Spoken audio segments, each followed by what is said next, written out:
Man. We on. We are on.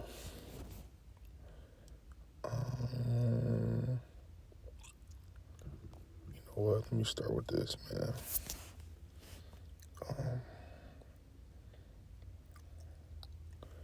Reward. All right, niggas and Psalms.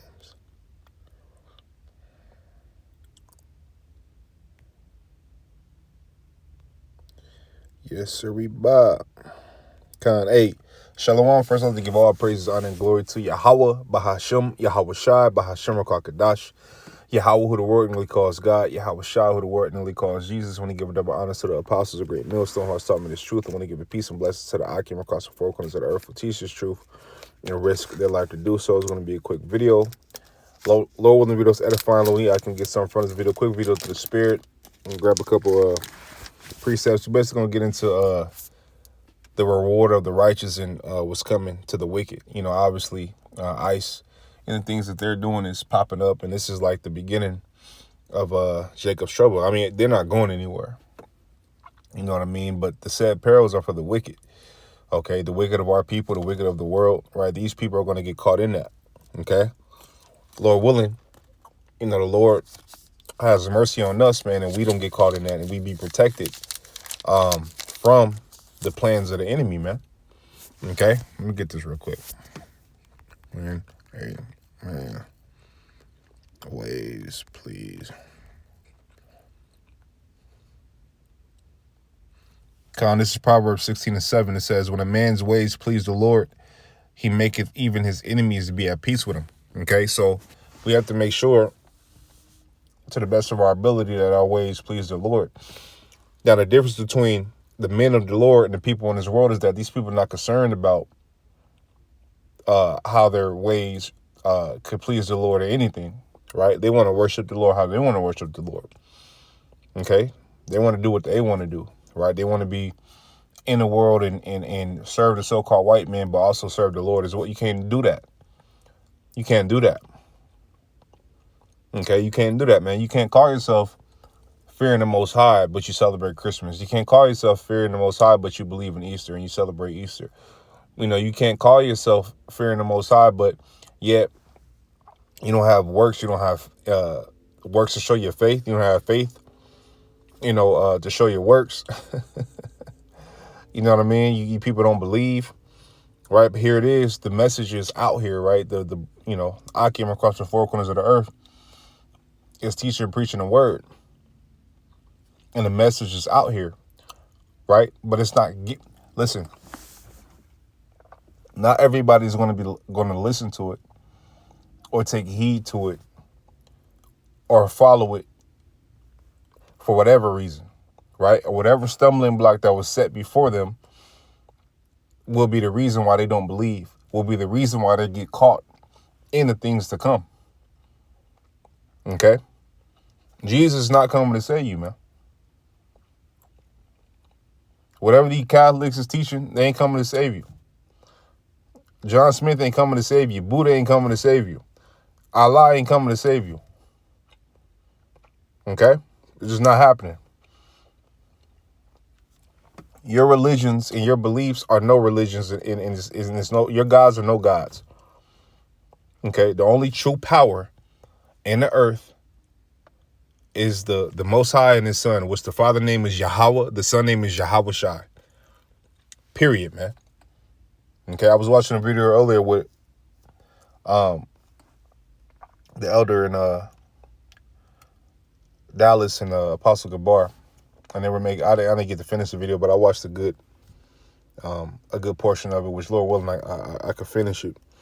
You know, and they were playing a video of you know, this Amalekite talking about how the third temple is going to get built and the Lord is going to make a covenant with his people and the rest of the people, roughly paraphrasing what they said. And that's not biblical.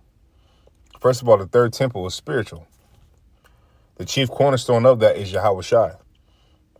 Okay? It's not something that you people are going to build. First of all, you people aren't even the people of the Lord. Okay? That's real talk. And the world don't even understand. The world don't even want to understand that. They don't want to understand that, man. Because if you understood that, then you have to dive into, okay, what else are they lying about? What else don't I know? What else am I oblivious to? You know what I mean? But people rather live, after lie is comfortable, they would rather live in a lie. Right? You know? And some people set their whole world around, life around a lie. So these people 50, they're 60, they're 70 years old. You know, they like, come on, man, an old bottle.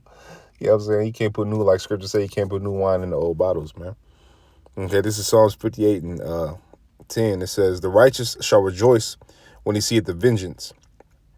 He shall wash his feet in the blood of the wicked. Okay, so that a man shall say, verily, there is a reward for the righteous. Verily, he is a power that judges in the earth. The scripture said the meek shall inherit the earth. Who's the meek? Israel.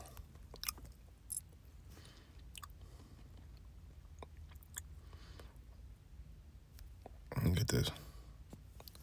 This is Matthew 5 and 3. I start at 3. It says, blessed are the poor in spirit, for theirs is the kingdom of heaven. Blessed are they that mourn, for they shall be comforted. Who's mourning? Okay. These other nations ain't mourning, man. Jake mourning. Okay. Blessed are the meek, for they shall inherit the earth. Who's the meek? Israel. Who's at the bottom? Who's being attacked on all levels and all sides from these nations? Israel. 6, it says, blessed are they which do hunger and thirst after righteousness, for they shall be filled. Okay, who's thirsting and hungry after righteousness? Well, the man of the Lord is, man. The man of the Lord is. Okay, as a matter of fact, let's go here. Second address, what is that, 15? It might be in 16. Wish we'll grab this, but it's not what I'm looking for at the moment. I can't let us know. No.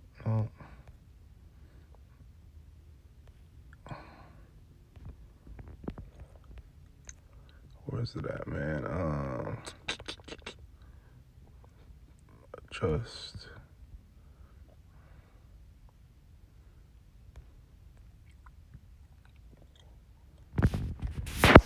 Just complain.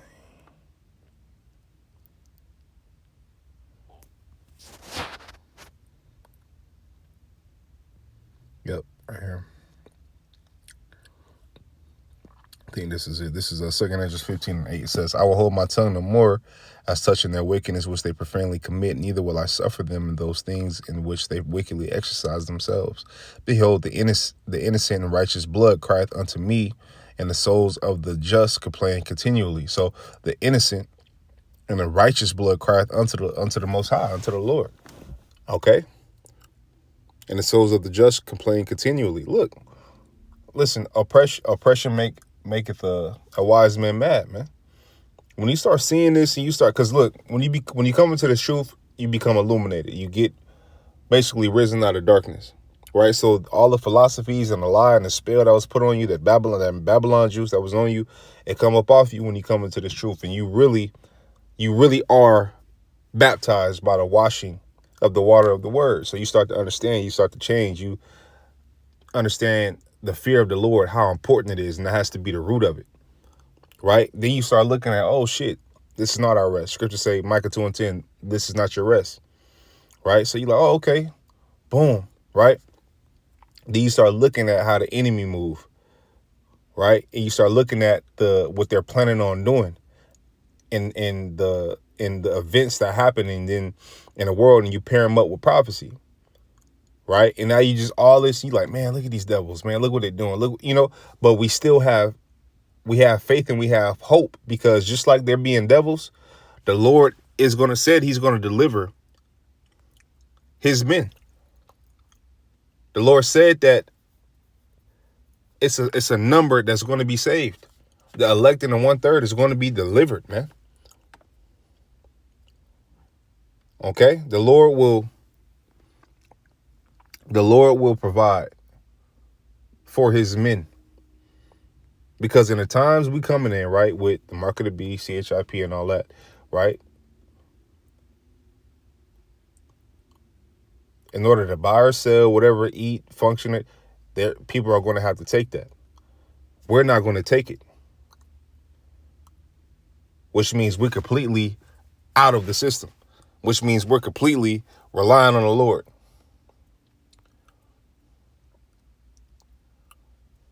And better it is to rely on the Lord than to rely on the modern day Egypt, man. Which these are nothing but men, and they're wicked at that. And they can't do nothing that the Lord don't allow them to do. So this is things you have to remember, man.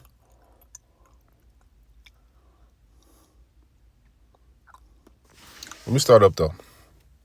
This is 2 Ezra 15:10. It says, behold, my people is led as a flock to the slaughter. I will not suffer them now to dwell in the land of Egypt, but I will bring them with a mighty hand and stretched out arm and smite Egypt with plagues as before, and will destroy all the land thereof. Now, Egypt, what? The plagues, everybody knows the plagues of Egypt, right? Ancient Egypt, right? But right here it says, and smite Egypt with plagues as before, and will destroy all the land thereof.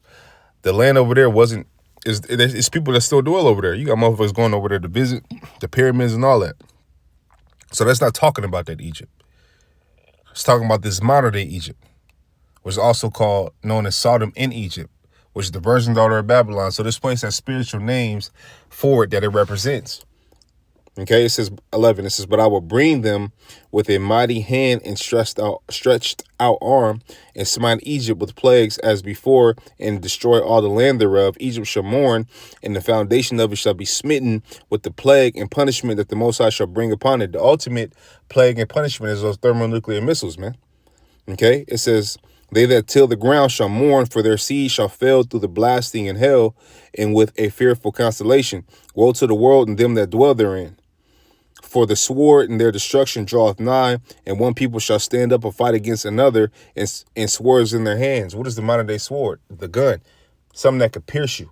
A bullet pierces. Okay? These people are going to be, I'm telling you, this is what the world is coming into. The wicked of our people, Israel, the true biblical Israelites, are going to be caught up in this, man. The truth is out here. It's no coincidence that the truth is out here. The truth is out here. That's how you know we at the end, man. The Lord gave his men his name to believe on it, to pray to it, to rely on it. Right? Let me see this. Righteous, run, safe. Also like here. Run and is safe. Proverbs 18:10, it says, the name of the Lord Yahweh is a strong tower. The righteous runneth into it and is safe.